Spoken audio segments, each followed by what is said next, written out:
cristianos estamos muy cómodos en nuestras iglesias. Estamos cómodos, orando. Salimos a la calle con nuestra Biblia debajo del brazo. No pasa nada. Nadie nos... Si acaso dirán, bueno, este fanático, o este aleluyo, o en fin. Pero más allá de eso, no pasa la situación. Los cristianos estamos, en muchos países, estamos, ¡ay, qué pereza! Tocó ir a culto. Decir cristiano, decirnos cristianos, llamarnos cristianos, es algo normal. Es como cuando uno va, le preguntan, ¿usted qué religión tiene? Y entonces, para no explicar que no estamos en ninguna religión, sino que seguimos a nuestro Señor Jesucristo, pues decimos, somos cristianos. Pero no hay un problema con el católico, o con el judío, o con el musulmán.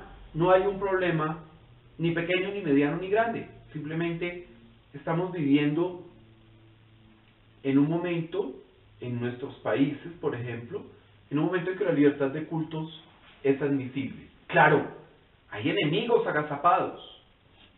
Hay enemigos que quieren acabar con esa libertad de cultos. Pero el hecho hoy es que nosotros disfrutamos de una libertad, de una tranquilidad para poder gozarnos abiertamente a nuestro Señor Jesucristo. No somos perseguidos. No pasa lo que ocurre, por ejemplo, en Corea del Norte, donde la gente tiene que hacer 100.000 maromas para tener una Biblia.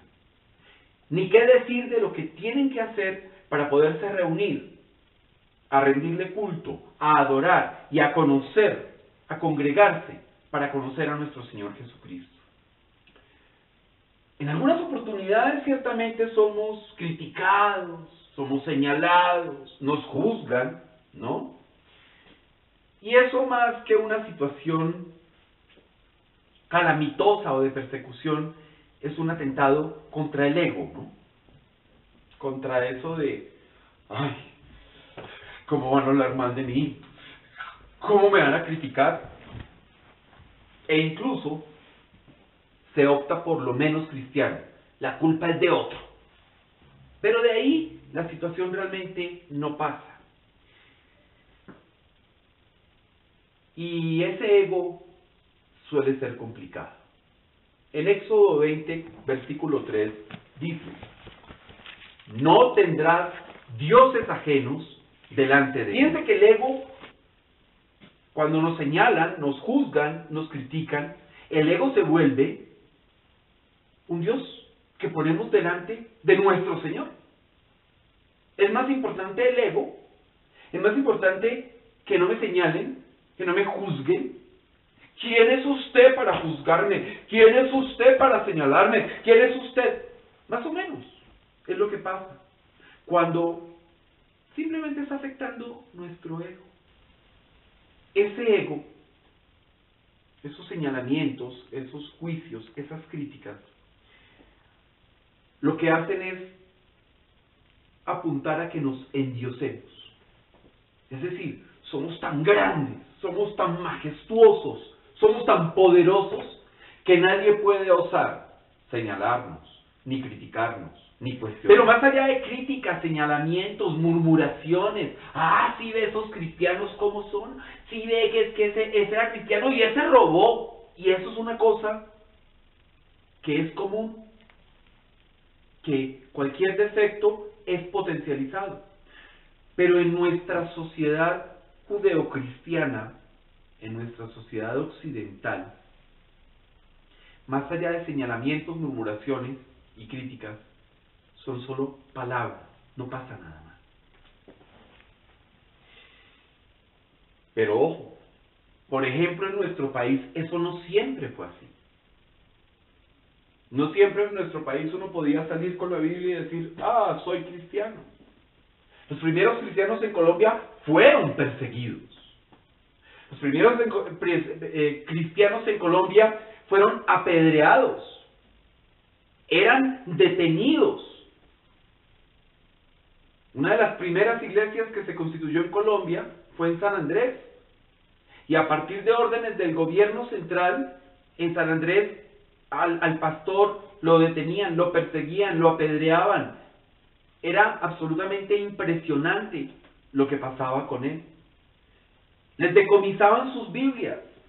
Recordemos que solo los cristianos teníamos claro que se podía leer la Biblia. Y entonces en Colombia les decomisaban las Biblias. Otros mandaban a la gente a perseguir a los protestantes, a los evangélicos, a los cristianos. Los mandaban a perseguir. Les apedreaban las casas, los miraban muy mal, les tiraban cosas en la calle. O sea, fue una situación muy complicada. El gobierno perseguía y amenazaba a las iglesias cristianas por el simple hecho de ser cristiano. Se corría un riesgo enorme. Tanto que el abogado que defendía a ese pastor en San Andrés fue asesinado por defender ¿a quién? Al pastor y a la iglesia cristiana. Era tan complicada la cosa que los niños no podían estudiar, porque sencillamente la educación estaba en manos de otra religión. Y entonces, al ser cristianos, protestantes, no podían entrar a los colegios regidos, la educación era regida por esa religión. Los niños podían quedarse perfectamente analfabetos. Entonces, ojo, a lo que voy es, otros nos abrieron el camino. Otros tuvieron el valor de enfrentarse a las piedras. Otros tuvieron el valor de ver sus casas en llamas por la palabra de Dios, para que nosotros hoy podamos alabar con todo entusiasmo, podamos gritar a los cuatro vientos que Jesús es el Señor. Otros nos abrieron el camino. Cristianos auténticos que fueron perseguidos, y todo para la gloria de nuestro Señor Jesucristo. Amén. Amén. Vamos a leer Mateo, capítulo 16, versículo 20. Entonces Jesús dijo a sus discípulos: si alguno quiere venir en pos de mí, niéguese a sí mismo, tome su cruz y sígame. Jesús nunca prometió un camino de rosas. Jesús nunca prometió esta libertad de la que disfrutamos hoy para adorar. Jesús prometió que nos negáramos a sí mismos, que tomáramos nuestra cruz y le siguiéramos. Es que es una condición. ¿Queremos seguir a Cristo? Amén. Entonces, tomemos la cruz y sigámoslo. Tomar la cruz significa llevar el mensaje de salvación y atenernos a las consecuencias de llevar el mensaje y el evangelio a todos los rincones del planeta. Qué rico nosotros los cristianos, yo en primer lugar, cómodos en nuestra casa, predicando la palabra de Dios. Qué bueno uno en el colegio que respeta la tolerancia y la libertad de cultos, que uno puede hablar de Dios. Qué bueno uno en el trabajo que puede hablar de Dios y es comprendido, es tolerado, es hasta aguantado escuchando cuando uno mete a Dios en todos los procesos y en todas las conversaciones. Qué bueno. Qué bueno poder subirle el volumen al radio del carro y poder escuchar canciones de alabanza para nuestro Señor. Pero eso se lo debemos a esas personas que estuvieron dispuestas a dar su vida para que la palabra de Dios se pudiera afianzar en este país. Entonces, tomar la cruz es dejar todo lo demás y agarrar esa cruz. Es agarrar la palabra de Dios. Es aferrarnos a nuestro Señor Jesucristo e ir para adelante. Es ¿a dónde me necesitan? ¿Quién me necesita? Y ahí estoy. Y estoy aferrado a la cruz. Estoy aferrado a dar testimonio de nuestro Señor Jesucristo. Estoy aferrado a esa verdad enorme, total y absoluta. En esa cruz, Jesús entregó su vida para salvarme, Yo no puedo negar eso, no puedo desconocer eso. Es parte de mi vida, es parte de mi realidad, es parte de mi manera de respirar, si queremos verlo en términos muy humanos. Cuando inhalo, sé que por la cruz fui rescatado. Por el sacrificio de la cruz que hizo Jesucristo ahí, fui rescatado. Y por eso, tome su cruz y sígame, dice Jesús, ¿no? Seguirlo, tener la mirada puesta en Él, no en los riesgos, no en que, ay, murmuraron, dijeron que nosotros los cristianos somos terribles. Ajá. Siga a Jesús, deje de prestarle atención a las murmuraciones, a los dichos, a las críticas, a los juicios. Hombre, no se quede en ese diosecito del ego, despéjelo, expúlselo de su vida, porque hay un Dios, y ese Dios sí merece importancia, ese Dios sí merece todo nuestro reconocimiento, todo nuestro amor y todo nuestro esfuerzo. Ese es el Dios al que seguimos, con nuestra mirada puesta en Él. Y entonces tome su cruz y sígame. Suena a veces difícil, ¿no? Y suena difícil sin persecución. No los persiguen, pero, uy, tome su cruz y sígame. Complicado. Suena aterrador para muchos. ¿No es verdad? Y no hay ningún martirio a la vista. No hay ninguna situación en que peligre su integridad, en que puedan someterlo a dolor, en que puedan someterlo a tortura. Todo por el nombre de Jesús. Ahora vámonos a un contexto distinto. Hay un grupo terrorista tremendamente feroz. Lo llaman Estado Islámico, conocido como ISIS, ¿sí? Por sus siglas en inglés. Este grupo terrorista pretende crear un Estado islámico, ¿sí? En Siria y en Irak. Y ya otro grupo terrorista que se llama Boko Haram en África le juró lealtad e ISIS aceptó la incorporación de Boko Haram al Estado Islámico. Ellos con sangre y terror quieren imponer y quieren crear ese califato, ese Estado Islámico. Y para imponer eso, muchos musulmanes les estorban. Y obviamente también les estorbamos los cristianos. Han tomado ciudades enteras, ciudades donde han acabado con los cristianos. Han obligado a la gente a renegar del cristianismo con un fusil en la sien. Esto está pasando hoy en Irak, en el norte de Irak. Algunos llenos de miedo, llenos de temor, con la mirada de sus hijos aterrada, viendo cómo están a punto de matar a su papá, han renegado de su fe. Con sus esposas llorando, han renegado de su fe. No los voy a juzgar, no los vamos a juzgar. Pero hay otros que se han resistido. Hay otros que han dicho lo que acabamos de decir nosotros en plena libertad. Es que en cada exhalación tenemos claro que Jesús es el Señor y que Jesús me rescató y que Jesús nos redimió. No podemos negar eso. Se han resistido, han confiado en la palabra. Saben que no pueden negar algo que es una realidad, que está en cada célula de nuestro cuerpo, que está en cada parte de nuestro espíritu. La realidad se llama Jesucristo.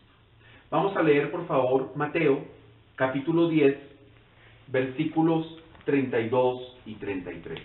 A cualquiera, pues, que me confiese delante de los hombres, yo también le confesaré delante de mi Padre que está en los cielos.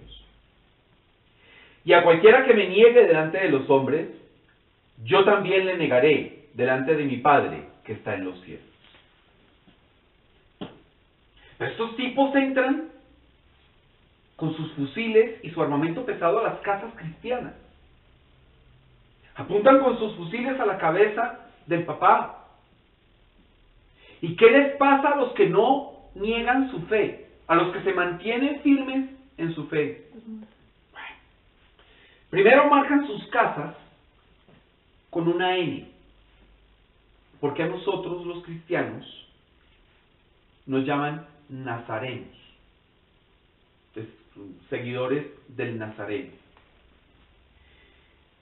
Marcan la casa y esa casa, con esa N, significa que esa casa está maldita. Porque no somos infieles. Son infieles los que viven ahí. Y entonces esos infieles no pueden tener casa. Y entonces los sacan a vivir a la calle, a que se mueran de hambre, de frío, o de calor, o de sed. Esto está pasando hoy en Irak, está pasando hoy en Níger, está pasando hoy en muchas partes de la India. Sacan a la gente a vivir a la calle. Niños, ancianos, no importa. Pero esos son a los que les va bien. Esos son los que, como diríamos vulgarmente, la sacan barata. Hay otros que sencillamente son ejecutados con sus familias. Hay otros padres que tienen que ver cómo decapitan a sus hijos de 10 años. Cómo les disparan. Pero hay otros que tienen que ver cómo se llevan a sus hijos, niños de 8, 9 y 10 años, a que los crucifiquen. Hoy, en el mundo, en el norte de Irak, están crucificando niños. Y en otras partes, atacan iglesias. Decía un sacerdote católico que vive en Irak, que el primer ataque de ISIS fue contra una iglesia católica. Dispararon todas las ráfagas de fusil que pudieron, asesinaron a los 2 sacerdotes,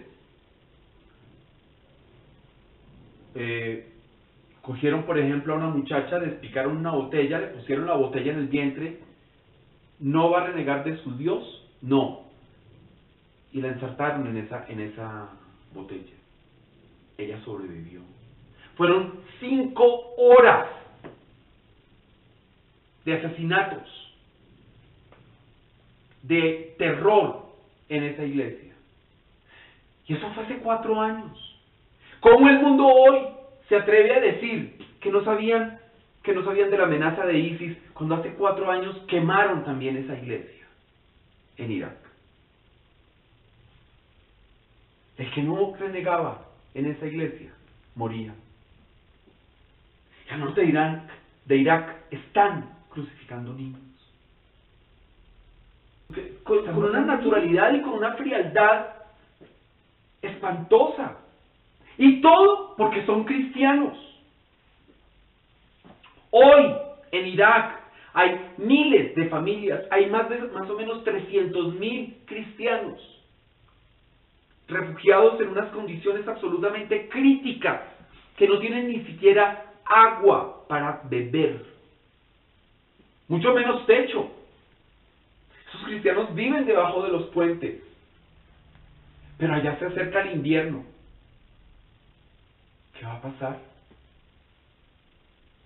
Van a morir miles y miles de cristianos. Esos despojados van a morir de frío. Y cosas aterradoras, mucho más espantosas, están ocurriendo también en Costa de Marfil, en Níger, en Somalia. Los cristianos son golpeados, quemados vivos con ramas. Todo porque no reniegan de nuestro Señor Jesucristo, porque no reniegan de su fe.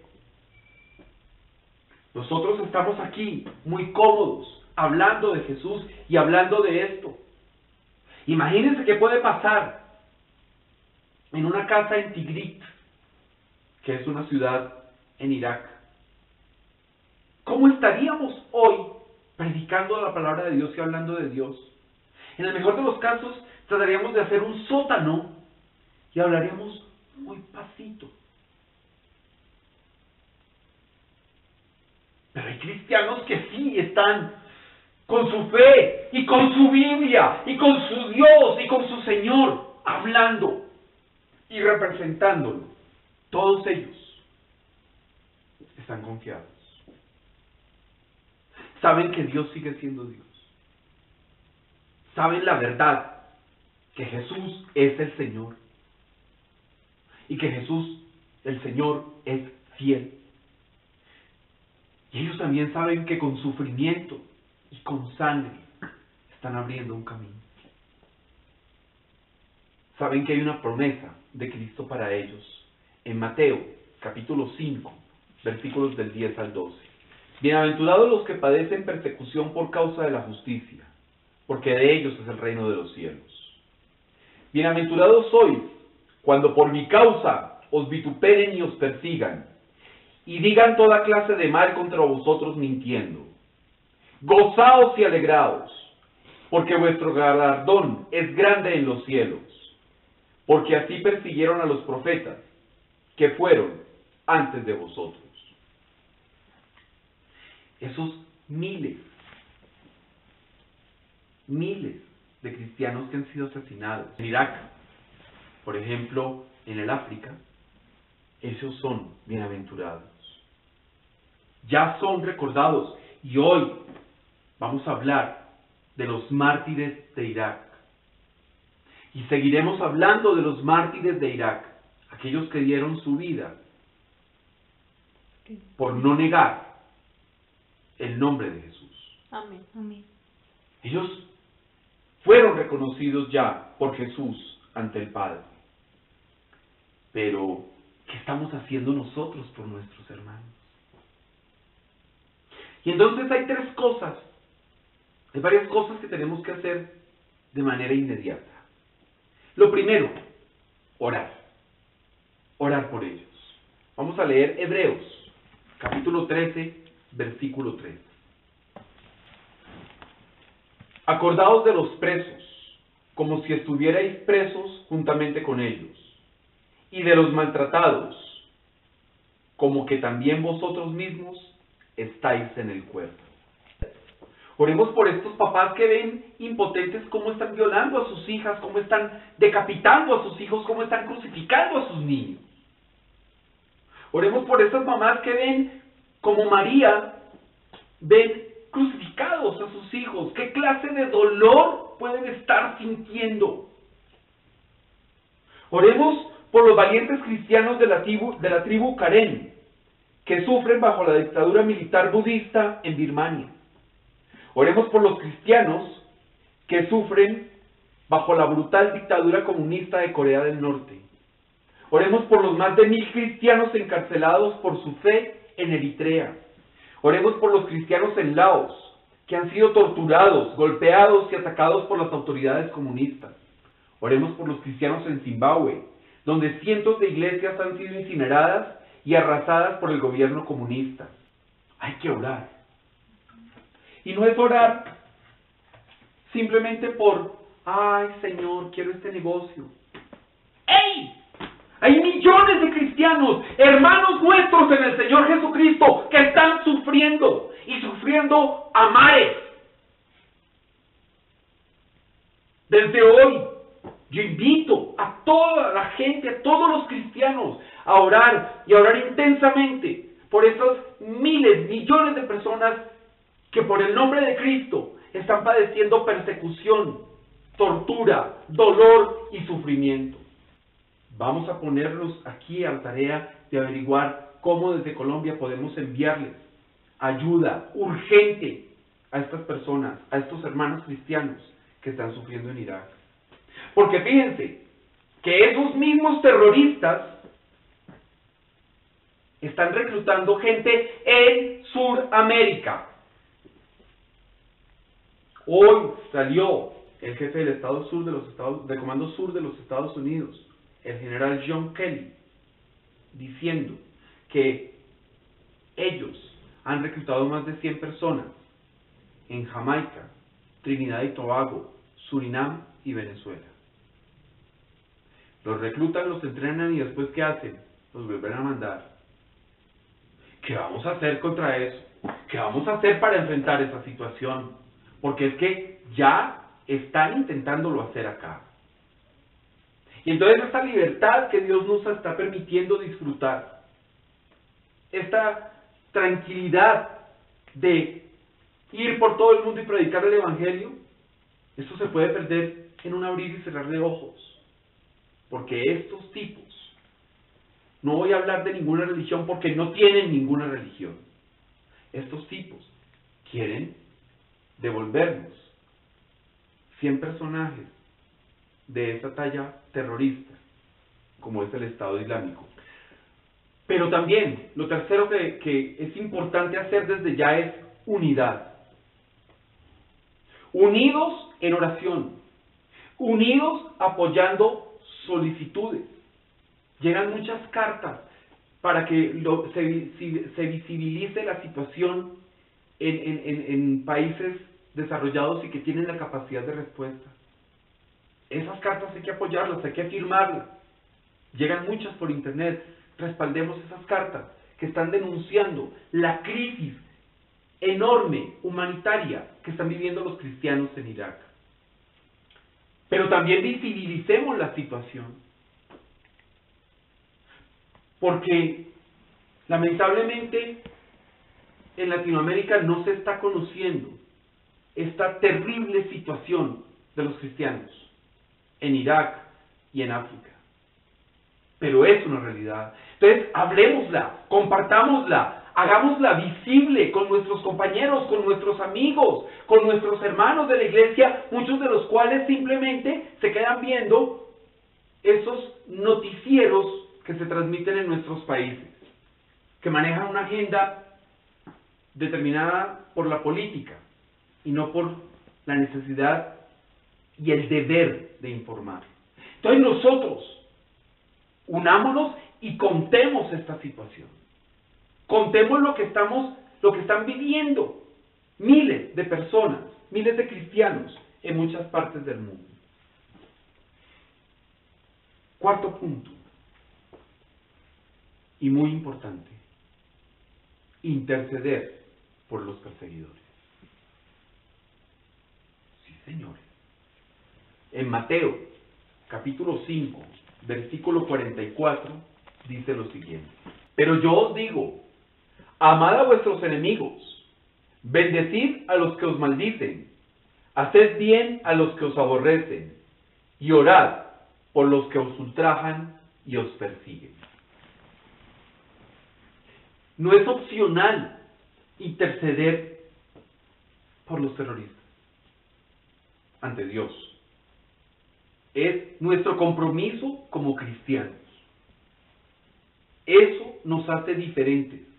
Eso nos hace únicos. Eso nos hace dar testimonio de que somos hijos de Dios. Amén. También hay que interceder por esos. Por esos 100 que se fueron por allá, dice el Departamento de Defensa de los Estados Unidos, a aprender a ser terroristas para imponer acá un califato,